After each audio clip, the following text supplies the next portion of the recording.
afternoon, everyone. Well, good morning or good evening if you're looking at us from another point in the globe.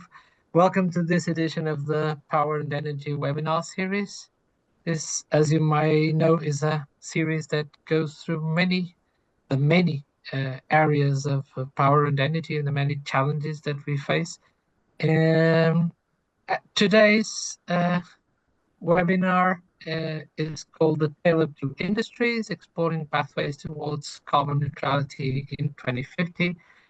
And our two panelists are Zenaida Mourão and Francisco Lázaro. Thank you very much. Just before giving you the word and letting you present your excellent work, let me just share with you a little bit of the thoughts that when I first looked at the title, I said the first thing that came to my mind was, of course, A Tale of Two Cities, the famous book by Charles Dickens, and the even more famous opening words. So bear with me for just a little while while I share with you these words. I still think they're words of wisdom. And looking at it, maybe it's just me, but I see some similarity between those times and today.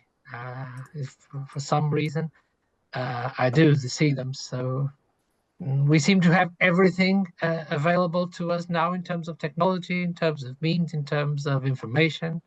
And that brings us no closer to being better in the environment. So we are in an epoch of incredulity. I'm not sure if we are in a season of light, but I'll leave it up to you to make your own mind about it before and after this webinar. And then, because it's also a sign of times, I asked a fellow of mine called ChatGPT to make a 2025 version of it, and I'm sharing it with you. It's actually much better than I would have thought. So I didn't edit it. It's just straight from the machine as it is. So even AI realizes that we are in an age of innovation, but in an age of inertia. We have smart factories, but we have a lot of waste. Okay, so I'll just let you. Okay, so with that being said, I pass the word and the stage over to Zenaida. Zenaida Mourão is a fellow researcher from INESC TEC. We work together. I've seen her talk about the food and beverage industry before, and it was an excellent presentation, so I expect no less. Let me just go through this. So the title of her presentation is, sorry, let me go. The lower and higher ambition pathway towards a decarbonized food and beverage industry in Portugal. Zenaida, the stage is yours. Thank you so much, Tadeu. I hope I can meet your high expectations of my presentation. Thank you for that lovely introduction, with the tale of the cities and how that sort of in ChatGPT's version of how that relates to industry. I think it's a really good segue onto the presentations today. So let me share my screen. Just give me 1 second. Yeah, let's see if this works. Can you see my presentation?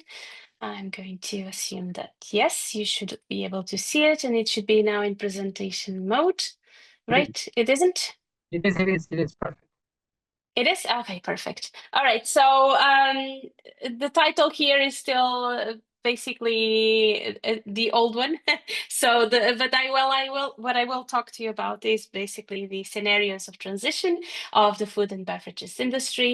And it does include the high ambition and low ambition. So the same as we had in the poem and in ChatGPT's version. So the worst of it and the best of it. And we'll see which one actually wins out within this industry. So just a small introduction to the agenda today. So I will just present very briefly the context and the scope of the work, the methodology we used. We will look into the sector in 2020 and how it evolved up until 2020. And then we'll look at some possible futures for 2050. And in the end, I hope I can answer which one is the best, the low ambition or the high ambition scenarios. And I hope to leave you with some inspiring takeaway messages about this sector. Okay, just of course, this is not done just by myself. I'm just one cog in the machine, so to speak. We do have other researchers that worked on this roadmap off and on basically building up the model and the scenarios. So we had Tomasz Rocha, who left very recently. Prior to that, we had Ariadna as well working with us. So they are both former SPES researchers. And we have one current also already, so he's a PhD candidate, João Fontoura. So he's been working for a while, so since the beginning in this roadmap, and he's still working with me. So basically, we are now a team of two. And so just a small introduction about then some of the goals. So this roadmap, or we were asked to develop these decarbonization scenarios for the Portuguese food and beverages industry as part of a project that was funded by Next Generation Europe. So this is the resilience plan. And basically we worked within this roadmap with the industrial associations for the food and beverages industry in Portugal, 3 of them. And the idea was to build these cost-effective trajectories for decarbonization of the sector by 2050. And of course, this means very much keeping also with or trying to meet the targets of the national climate and energy policies. So in this case, we had the national decarbonization, so carbon neutrality plan or roadmap for 2050, which is the RNC 2050. And what we also have very specific goals for 2030, which are basically described in the national plan for energy and climate 2030. We elected to show, at least to describe the system on a 5-year basis, but we modeled it on a yearly basis, the transition that happens all the way from 2020 to 2050.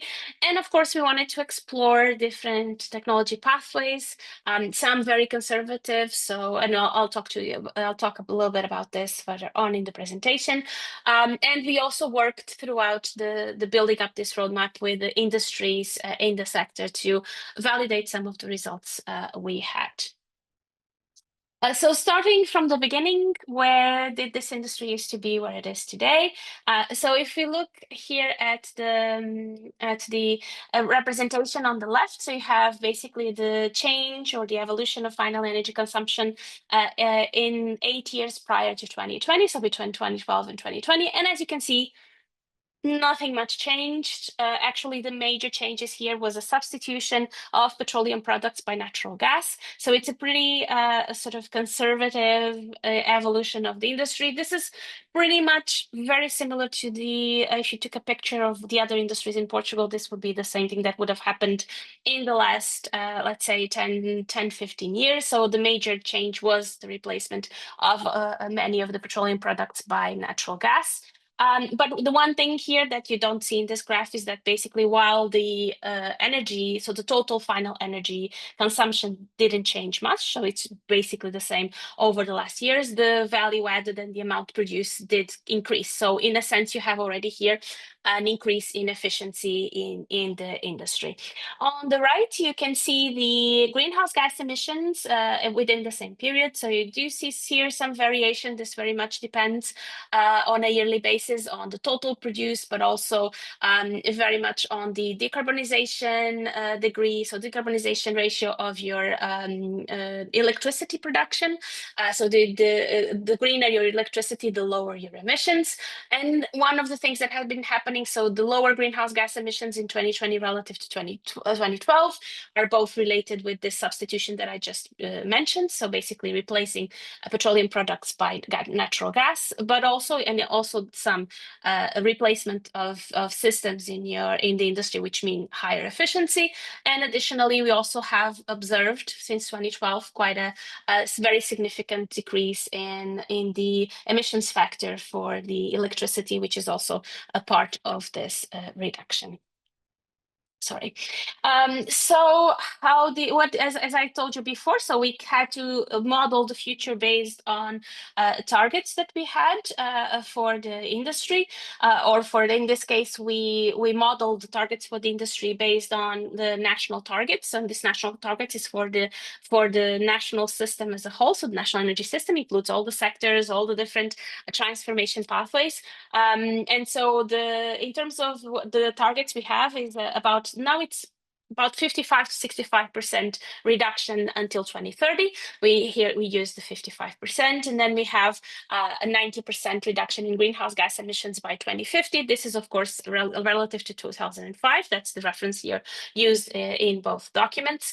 And if you look at these two documents, they have four main transition axes: improvement in energy efficiency, power system decarbonization, integration of renewable energy at the end use sectors. This means directly in the industrial sectors, and electrification of consumption. So these are the five main transition axes, and this is also what we used as the basis for our scenarios. Very quickly, so what we did is, of course, you have to start from somewhere. So you have to model the base year. Our base year was chosen to be 2020 because at the time, this was in terms of data, this was the most recent data we had that was already confirmed so validated and confirmed. So that's what we used. And basically, we then used national energy statistics, values from literature, industrial surveys, some information came from EU models, and we combined all of this to basically model the base year and to model the base system. So this means basically to map out all of the different transformations and all the different equipment and systems that exist in the food and beverages sector. But of course, don't forget that we do this on an aggregated scale. As you can imagine, producing drinks or beverages is not, so producing a can of beer is not the same thing as producing cheese, right? So they undergo quite different processes, or baking cookies. So all of these are actually part of this sector. So all of them have very different structures. Then what we did was we modeled the future based on scenarios, and we used as a proxy for the evolution of the sector the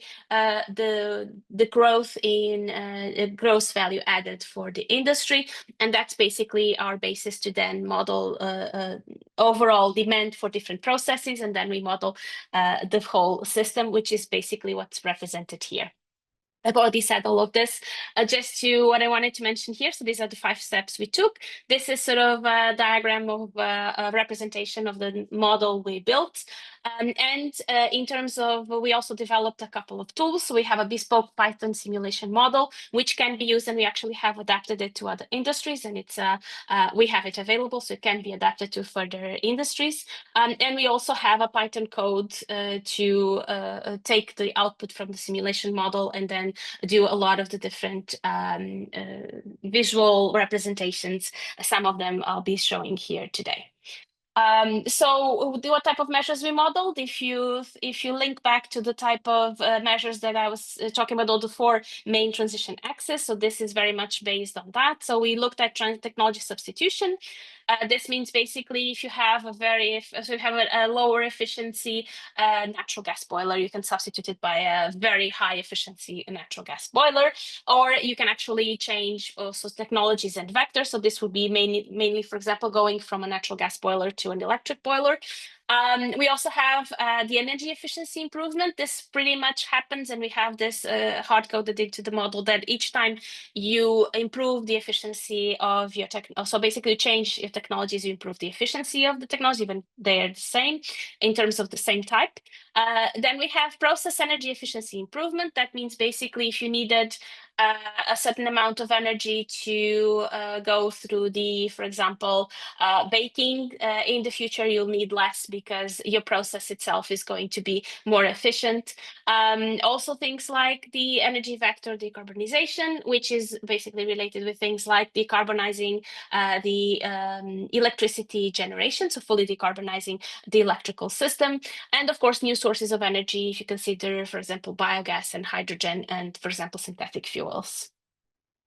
I already explained a little bit about this, but just to show you how we modeled the growth in gross value added. So we've used the trends from 2000 to 2020. Of course, there are variations, as you can see here, which are natural according to different economic cycles.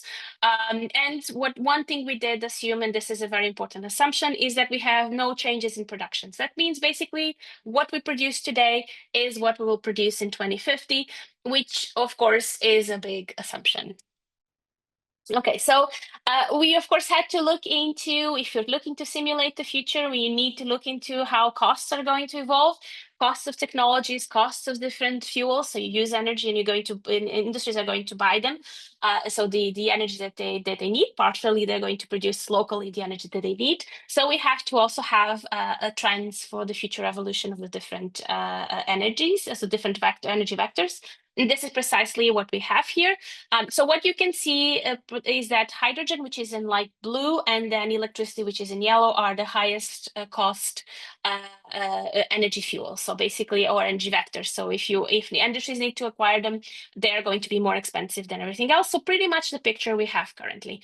And we also considered an increase, so carbon costs, and we have done several scenarios for carbon costs, but this is just the base assumption for the carbon cost, which you can see here. So starting at 70, which is where it is more or less in 2020 and what it is now, then we have a growth up until 2040, and then we keep it constant.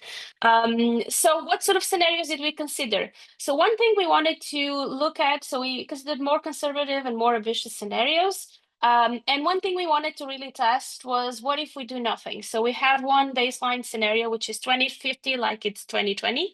And this scenario is basically what it says. So what if we do nothing? What if we change nothing?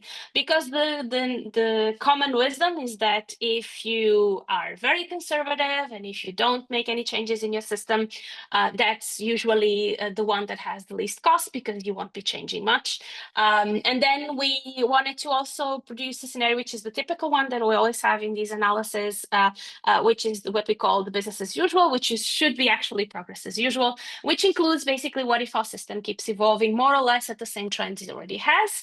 Then we have one which we call conservative, but actually it's much less conservative than the BAU and the baseline. So it's just a moderate pace of change. And finally, we have our two most ambitious scenarios, which is one which is decarbonization by electrification, and another one which is decarbonization via renewable gases. And if you remember the 4 axes of transition that I mentioned at the beginning, so there was one box that said electrification of end uses. There was another box that said basically integration of renewable energy at the end use sector. So both of these embody, let's say, what if we go to the extreme of those 2 axes. One thing that is common across all of these scenarios is that they all consider the decarbonization of the electricity sector because of the electricity generation, because this is very much harder coded into all of our national plans. So we assume the same here for all of the scenarios. Another thing we wanted to look at, and we'll see that in some of the scenarios, was what happened if we also turbocharge implementation of efficiency measures. Okay, so just wanted to show you very briefly what some of the changes are in this. This is a very, very, I guess, if you're looking at it for the first time, it's quite confusing. But if you look at the left-hand graph on the left-hand side, what you can see here is in full is the conservative scenario. So this is the evolution of different technologies. So here you have the electrification of heat. So this is in the conservative scenario. There is some electrification of heat, but it's, conservative. But if you look at the electrification scenario, you can see that, for example, whereas in 2020 we have about 5% of heat electrified, in 2050 we actually have about 50% of electrification of heat. And the same thing with all the other ones. So in the conservative sector, not much change, so some slight change, but you can see that we really turbocharge in some cases the electrification of some of the end uses. So production of cooling is mostly already electrified, but we have here use of direct heat, drying, and also low temperature heat. So you can see all of those are mostly electrified in 2050, except for the process heat. That one is still sort of up to 50% electrification. The same thing with the biogas. So basically, comparison full lines are always the conservative ones. The dashed lines are always the alternative scenario. So the biogas one. And as you can see, it's always, so the conservative is, as the name says, conservative, but the ones for biogas electrification, we try to force the scenarios to be a bit more ambitious. But as you can see here, so don't forget that the scale here is only up to 50%, whereas here is up to 100%. So you can see the most ambitious we have here in terms of biogas is in terms of the process heat, the same as we have for electrification in terms of the most ambition. And you can see, so it's up to 40% of it being provided by biogas instead of, and you will see, replacement mainly of natural gas. Okay, so let's start our scenario. So our starting point, as I said, is so in year 2020, in this year, the food and beverages sector had was the fifth industrial sector with the highest emissions, greenhouse gas emissions, and you can see on the left. So it's just the percentage of in terms of consumption of the different energy vectors. Just one remark though before, this is already a model 2020, okay? So the first values we saw were the energy statistics ones, so the ones with evolution to 2012 for 2020, but then once you do the model, you have to start with the model year. And one way in which you can validate your model is if your model base year looks very much like the real 2020, and this is the case. So what you can see is that basically fossil fuel sources represented about 60% of total energy use, which is, you can see all this gray in the left-hand side. And they also accounted for about 2/3 of greenhouse gas emissions, which is what you can see on the right-hand side. So one thing we did within the project was ask companies what they were doing, and so what they were already implementing as part of their efforts to decarbonize their own operations or their own processes. And very much these were the the three main things that were mentioned.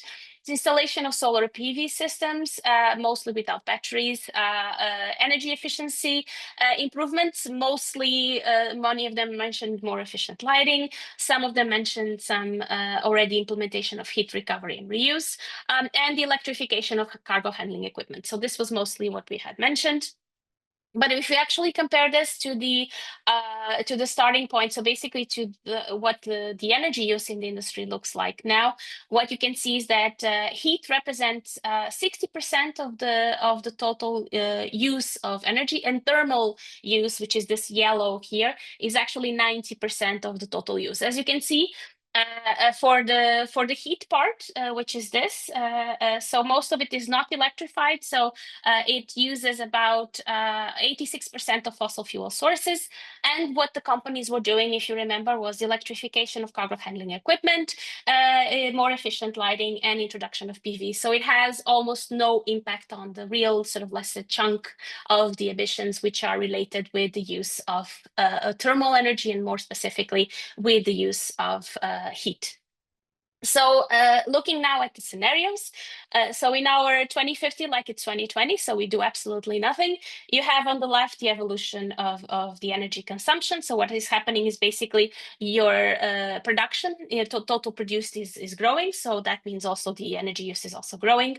And on the left, the greenhouse gas emissions are going already down. And this is mostly related with the decarbonization of the electricity sector. So you have a 19% of greenhouse gas emissions reductions just from the decarbonization of the electricity production. So this is the national system. So basically, even if you do nothing, you will have some decrease in emissions. So if we compare that with our business as usual, so not much changes, but some changes already, what you can see is that there is a slightly lower use of energy. You can also see some thermal, so solar thermal and solar PV in the system, as well as some biogas already coming in. This is the blue, the pink, and the orange. And you can see on the right, we have an even more substantial reduction in greenhouse gas emissions, about 40%. And this mainly is related with some already improvement in more improvement in energy efficiency and some substitution of technologies. But if we actually start looking at the even more ambitious scenario, so here we have a BAU and the conservative scenario. So what we do in the conservative scenario is we also consider passive energy efficiency measures, which we don't consider in business as usual. And what we have here is that this represents an even greater reduction in energy emissions, and we consider a much faster replacement of the technology stock than we do in the business as usual. And as you see, we already have a very substantial reduction in greenhouse gas emissions, which is about 70% compared to the base year. Finally, if we also add the electrification and the biogas scenarios, what you can see is that the biogas doesn't do much in terms of the final energy consumption. So it's more or less the same as the conservative, but the electrification has a really very significant drop in total consumption of energy. And on the right, you can see that both biogas and electrification have really substantial reductions in greenhouse gas emissions. So it's about 89% for biogas and about 90% for electrification. We did do also additional scenarios. So we tried to see what happens if we introduce hydrogen, or what happens if we introduce more generation. So what if companies generate more of their own energy? So we tested out those scenarios as well. So we are left with, after all this testing and over all this pathway, so what is the best pathway towards 2050? What you can see here is in terms of evolution of emissions. So you have here the target for 2030 and the target for 2050. And as you can see in 2030, most scenarios actually meet this, except if you do nothing. So this is the baseline. And for the 2050, only two scenarios actually meet that target. So this is the biogas and the electrification one. But of course, you could ask, okay, but what is the overall cost of all of these transitions? This is typically where you have a very unpleasant surprise by the end, which is basically a very ambitious scenario that allows you to reach all those reductions in terms of emissions. Also has a very high cumulative cost of transition. But actually, what happens for the food industry is that the electrification and biogas scenarios, so our most ambitious scenarios, are the ones that have the lowest cumulative costs, whereas the ones where we do nothing or we do very little have the highest cumulative costs for the lowest possible benefits. Okay, so what we can see here is we have the 89 to about 90% greenhouse gas emissions reductions with our very ambitious scenarios, whereas the others, as we know, fall short of the goals in 2050. So we did test out what if we do energy efficiency first, and we get a further reduction in total costs, about 4%, and also slight improvement in overall emissions reduction. So energy efficiency pays out, so it's or pays off. So it's the best strategy to implement. And we did look, as I said, at several different levels of carbon costs, because this could be masking a lot of other things. But actually, what you look at, so this is what if we leave this carbon cost exactly as they are in 2020. This is what if we increase them to 2050, 25 and then keep them constant, 2030 keep them constant, 2035 keep them constant. So from here to here, you have an increase in carbon costs.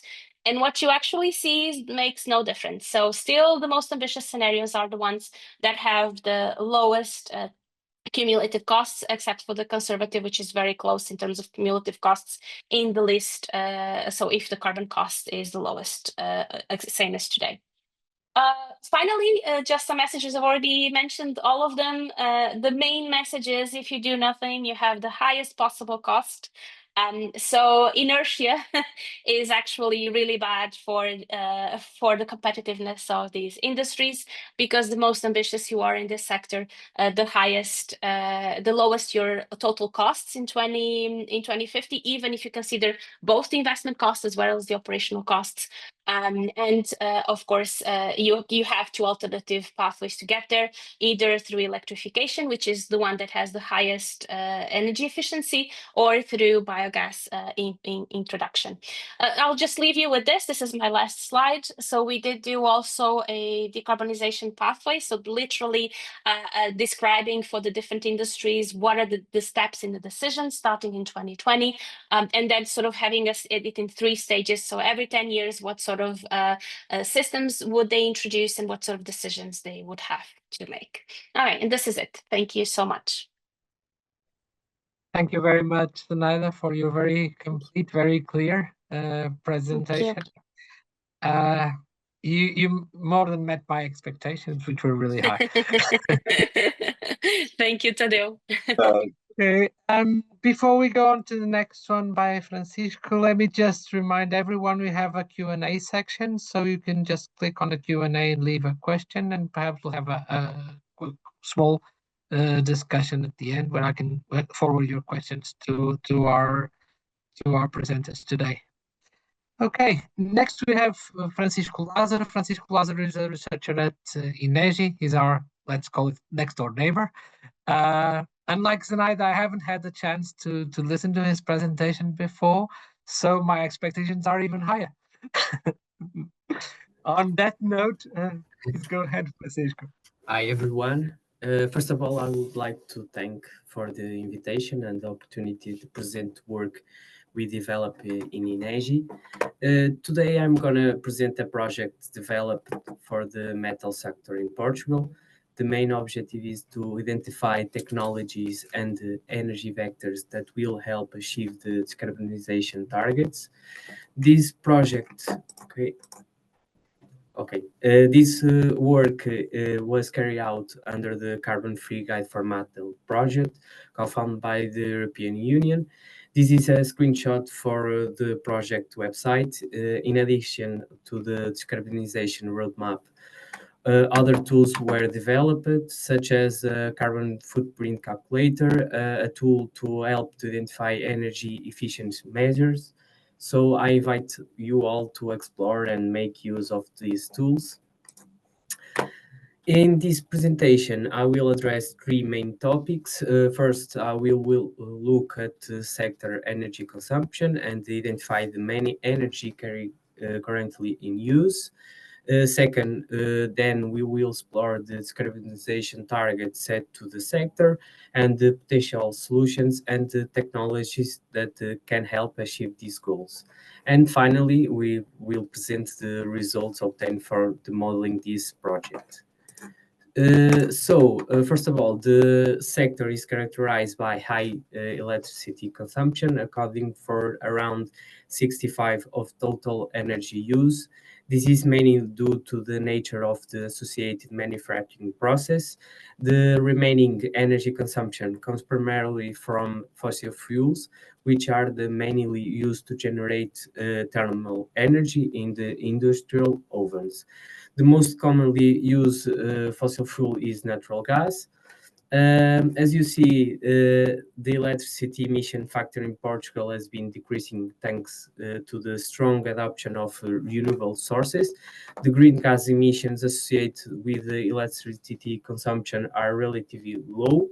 Therefore, fossil fuels have a great impact on the sector total emissions. Portugal has 2 national energy roadmaps. Zenaida mentioned it in her presentation before.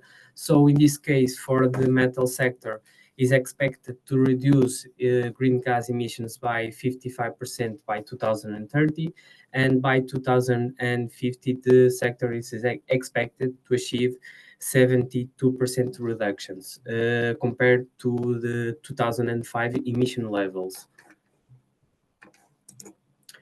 As we all know, companies follow the Green Gas Protocol. In this case, and the energy model we developed, we focus only on the reduction of Scope 1 and Scope 2 emissions, emissions related with use energy.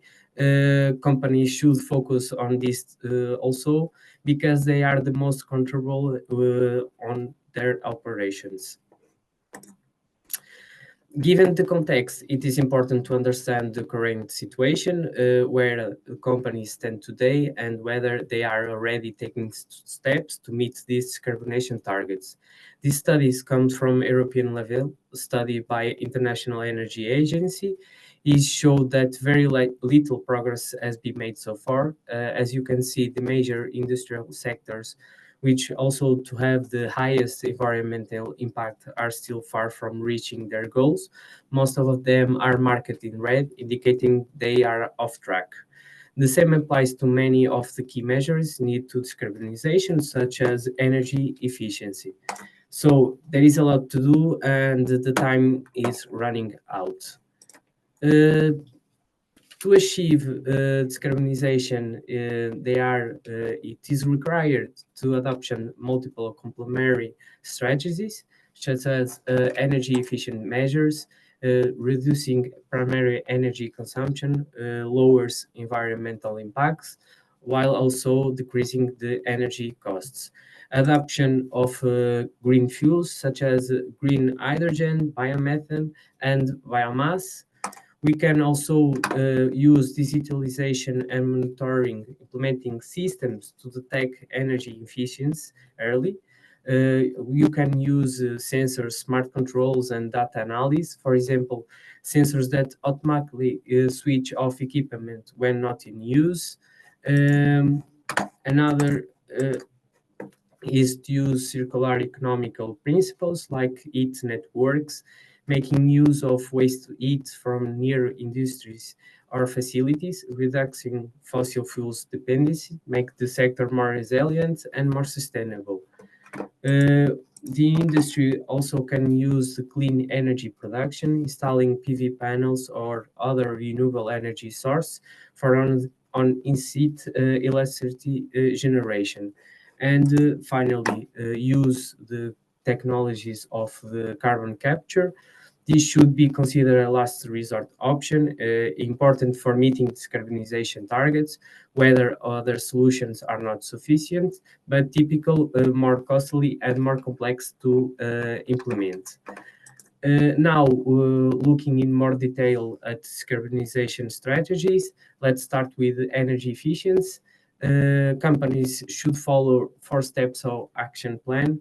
First, conduct energy audits. The first step is to carry out detailed energy audits to identify and break down energy consumption. These allow companies to prioritize actions by tagging the equipment and process with the highest energy use, whether the impact of efficient measures will be most significant. Second is to define short, medium, and long-term plans. Based on the auditory results, companies can then define clear actions plans and select the most appropriate technologies. These plans should balance efficiency gains with the technological readiness. Step 3 is to implement energy efficient measures. In the next slides, I will talk about more about this. And the last step is monitoring and control. Finally, is essential to monitor energy consumption continually to verify whether the implementation measures are delivering to expect savings and to identify further opportunities to improve. Why is it important to implement energy efficient measures, especially in thermal systems? Thermal process represent a significant share of energy use in the metal sector. This study shows that waste heat recovery potential across industrial sectors and metals sector is 13% of total energy consumption could be recovered to the heat recovery strategies, and 69% of recoverable energy comes from low temperature process, with the remaining from high temperature applications. Now, looking for an example is heat recovery from exhausted gases. One key thermal efficient measure is recovering from flue gases. Instead of letting all the combustion gas escape, a portion of their energy can be used to preheat the combustion air in the burners. This way, part of the energy is reintroduced into the system, increasing the overall efficiency. Benefits of use this kind of strategies: average reduction in annual energy consumption 4%, and the reduction in the green gas emissions by 5%. Of course, the electrical side should not be overlooked. One important opportunity lies in the optimization of electrical motors by replacing old motors with newer, more efficient motors. For example, consider a motor with a power rating of 75 kilowatts and the efficiency of 94%. Currently, there are motors available with an efficiency of 96%. Although this difference may seem small, it becomes significant when you consider that these motors typically operate for around 8,000 hours per year. In addition, it is possible to install a variable speed drivers, which adjust the motor's energy consumption to match the actual work instead of running the motor at full power unnecessary. We also need to consider compressed air systems. Compressed air is one of the most expensive forms of energy, and recently screw compressors with variable speed drivers have started to appear on the market, offering higher efficient than traditional compressors. Additional measures we can do is to heat recover the waste heat.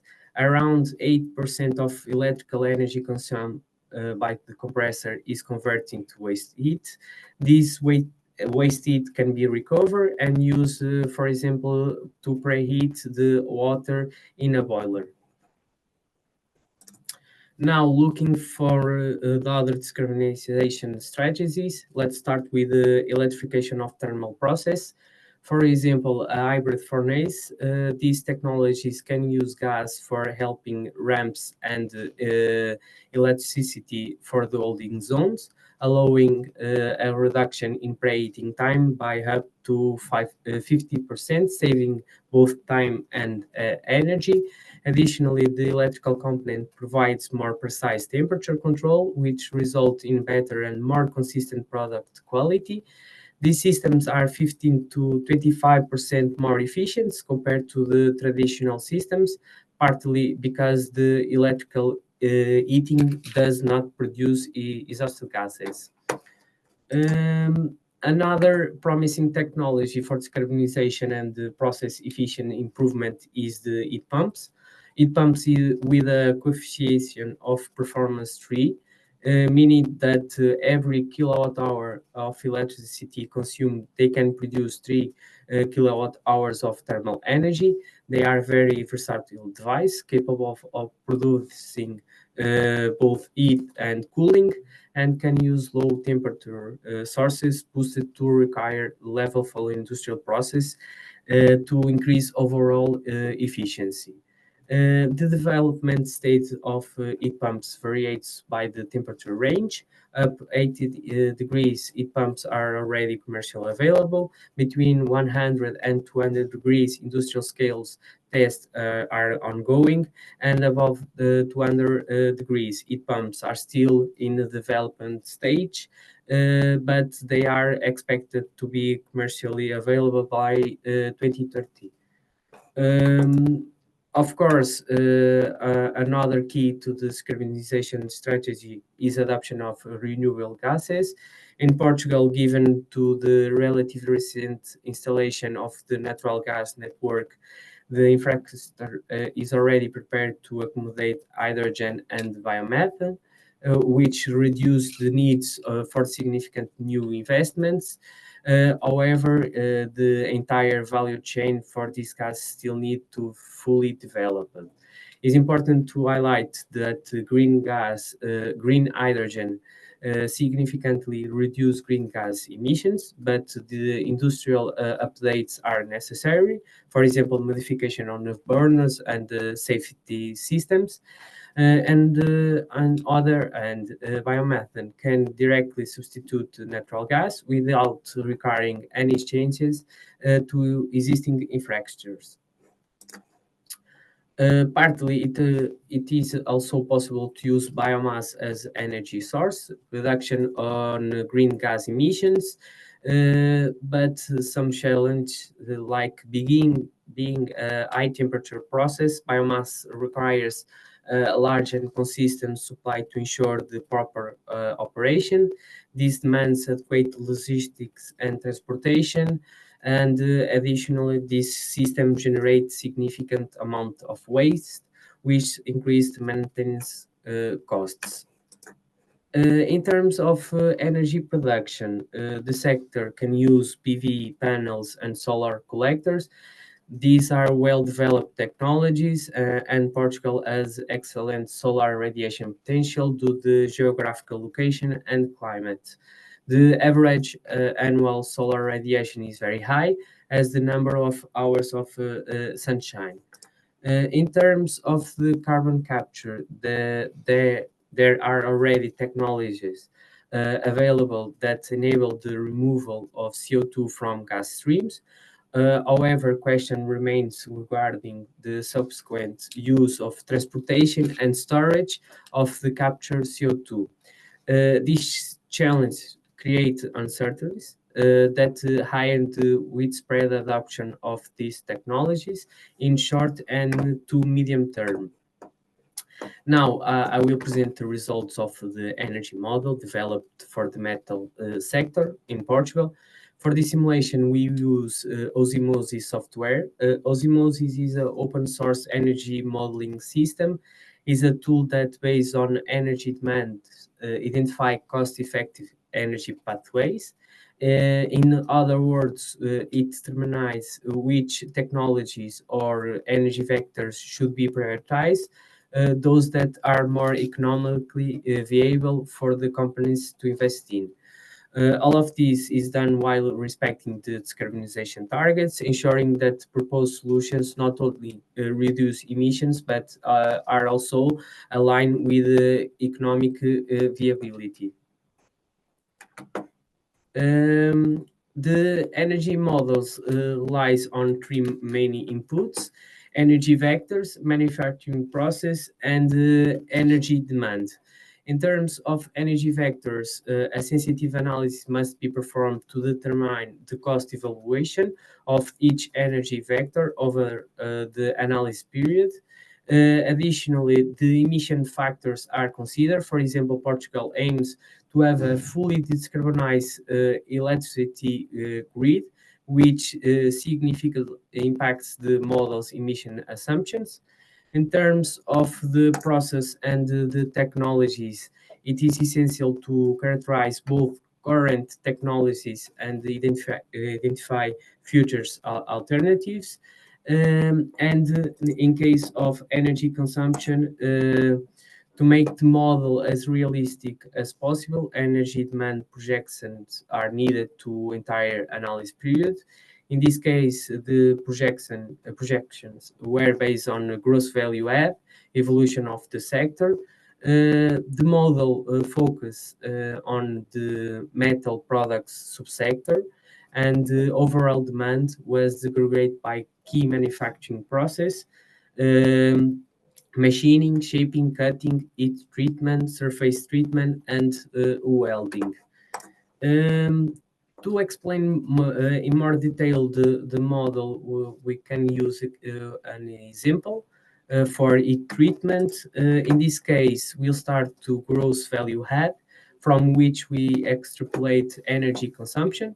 That consumption is then segregated by the key manufacturing process. Let's focus in heat treatment. The heat treatment is a process that primarily use industrial ovens. In this case, we can use current furnace running on natural gas, but with retrofitting measures such as heat recovery systems and thermal insulation, and newer technologies that run on alternative vectors we can put in these models. We can use electricity, hydrogen, biomass, and for each technology and each year in analysis, the model must be characterized by the equipments in terms of efficiency, investment costs, operational costs, and the expected lifetime. For example, we can look in this table, future gas furnace using either natural gas or biomethane is modeled to be more efficient than the current one due to built-in technologies like the improvement insulation and heat recovery.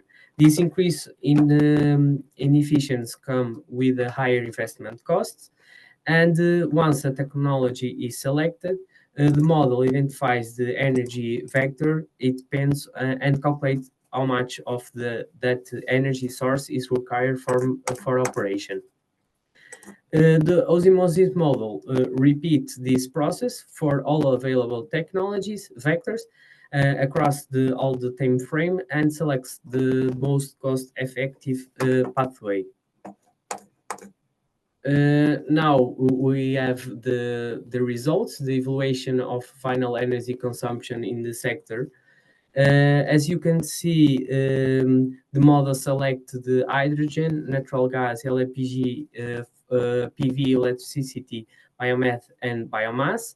The results show a clear shift in energy mix over time. Electricity plays an increasing central role, reflecting the trends to electrification of the sector. Renewable sources such as the biomass and solar PV starts gain a significant growth spurt by growing technology maturity, and the hydrogen begins to appear in the mix from 2028 onwards, through its contribution remains limited in short term due the infrastructure and the cost challenges. Looking in more detail, in 2021, natural gas had a strong presence on the energy mix. However, due to the increasing CO2 emissions restrictions, we see a progressive reduction over time. There are two key moments where this decline becomes more pronounced between 2025 and 2030, when you see the entry of the biomethane and biomass, and around 2040 when hydrogen start to play a more significant role. In terms of the electricity remains the main energy vector through the entire period from 21 to 2050. Its consumption stay relatively stable, but what really changed is the efficiency with which electricity is used. This is thanks to the introduction of more efficient equipments. In the case of the PV, we observe an initial growth starting around 2024. After this increase, the production stabilized. This stabilized because to the estimation of maximum potential for local electricity generation for self-consumption, which depends on factors like available installation area and the economical return of investment.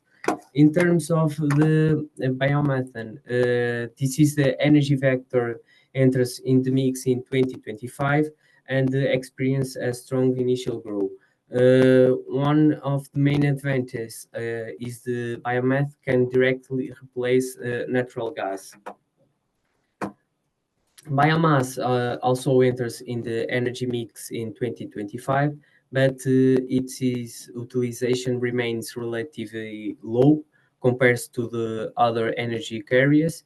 This limitation is mainly due to the fact that biomass cannot easily reach the higher temperatures required for the metal sector. And finally, hydrogen makes a discrete enter around 2028 with a modest presence at first. However, by 2050, its share in energy mix is higher. Hydrogen is considered a key player for long-term decarbonization. Now we can look the technologies by manufacturing processes. I prepared this diagram to make the results from the model easier to understand. Start with the machining. Currently, this process is already fully electrical. What the model shows is that over next years, existing equipment will gradually be replaced by more efficient versions with higher efficient motors and variable speed drivers. These technologies are relatively expensive today, but the model assumes their costs will drop over time and making them a cost-effective investment. Now looking for the shaping and the cutting. This process currently use a mix of electricity and the thermal equipments. However, since full electrification is technical possible, the model starts selecting full electrical technologies, especially those with efficient motors, and become more competitive and efficient. In the case of the welding, here, the more efficient future technologies are not cost effective. As a result, the model does not recommend their adoption, and we see less technology changes in this area. Now, looking for a treatment, the model shows a clear evolution. Initially, the focus is on improving current systems to retrofitting, applying thermal isolation and heat recover systems. Over time, the model begins selecting new technologies and alternative energy vectors. Finally, in case of surface treatment, in this case, the process follows a very similar trend to the heat treatment. We see a shift towards more efficient equipment, but at the same time, some existing technologies remain in use, mainly due to high investment costs associated with replacing them. In this way, the sector is able to meet the decarbonization targets it has committed to. By 2050, green gas emissions are reduced by 85%, and this is mainly due to three key factors: a significant reduction in the use of fossil fuels, the large-scale adoption of biomass, and finally, electricity, which play a central role in the transition becomes increasingly clean as the power grid is fully decarbonized over time. In terms of costs, we compare a scenario with and without emission restrictions. Decarbonization scenarios show at most 29 higher costs. However, it is important to highlight that this model does not account for carbon taxes, and with those included, it's very likely that the cost difference would be significantly smaller and could even favor the decarbonization scenario economically in the long run. So, decarbonize the industrial sector is possible. There are technologies and energy vectors that will become increasing cost effective in the coming years, make it possible to reduce the carbon footprint of the final products. As you see, there is no lack of solutions, and by taking advantage of available incentives, these necessary changes can also become economically attractive. These roadmaps are starting points, but now each company must take its own initiative and develop its own discrimination roadmap, tailored to its specific industrial context and production process in order to define what needs to be done and when. Thank you. Thank you very much, Francisco, for your also very clear and complete presentation. Anyone who knows the sector will have a very clear idea of how it is now and the way ahead. Meanwhile, we still have no questions on the Q&A. The only explanation I can find is that you were too clear and that leaving no one with a question. So while I leave a few seconds to see if anyone still wants to pose a question, let me do one myself. And because you were indeed very clear, I won't do any technical question. I'll do a more philosophical one if you don't mind.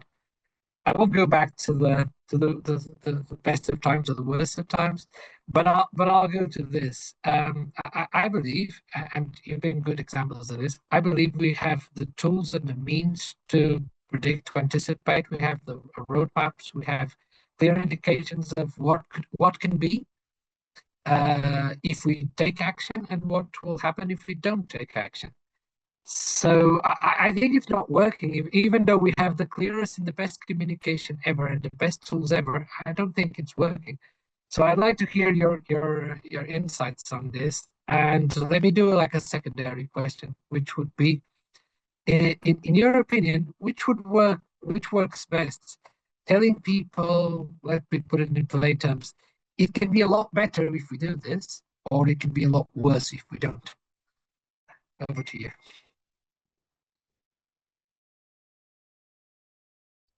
I don't know if Francisco wants to go first, but maybe I can just give a short answer. So I think positive messages work best.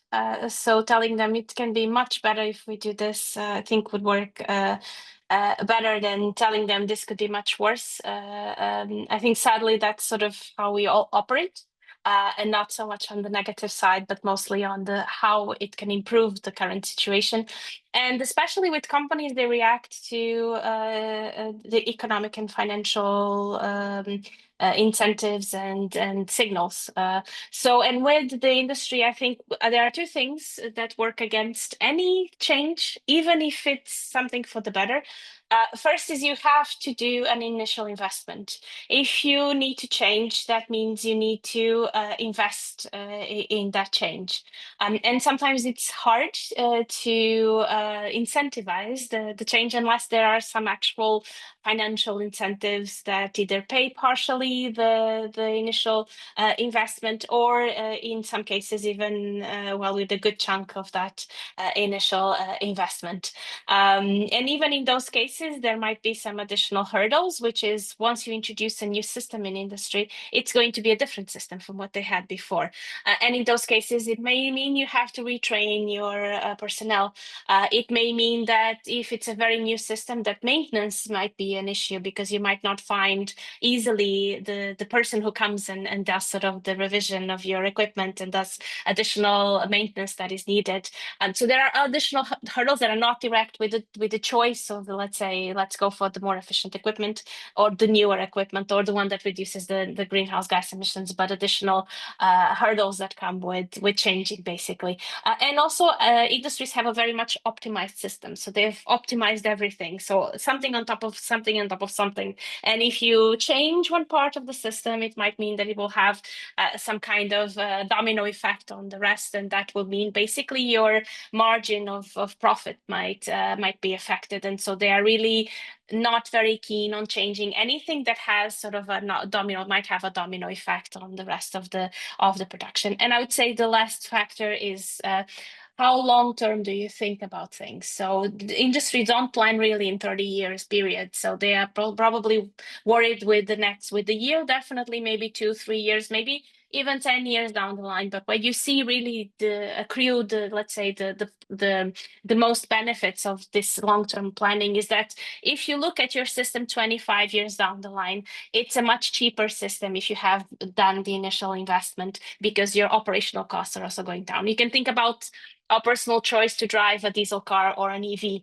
It's more expensive to buy the EV than the diesel car, but if you look at it at a 20-year cycle, it's much cheaper than actually driving the diesel car 20 years on. So I think those would be the main hurdles, I would say, within the industry to take up these. Even if it's a much better world, it has several hurdles. Okay, thank you very much. And thank you for bringing that optimism, as you both did in your presentations. Francisco, would you like to add to that? Yes. What will happen if we do nothing? I think if we do nothing, energy systems will continue to rely heavily on the fossil fuels, leading to higher greenhouse gas emissions, worsening climatic change, and great environmental damage.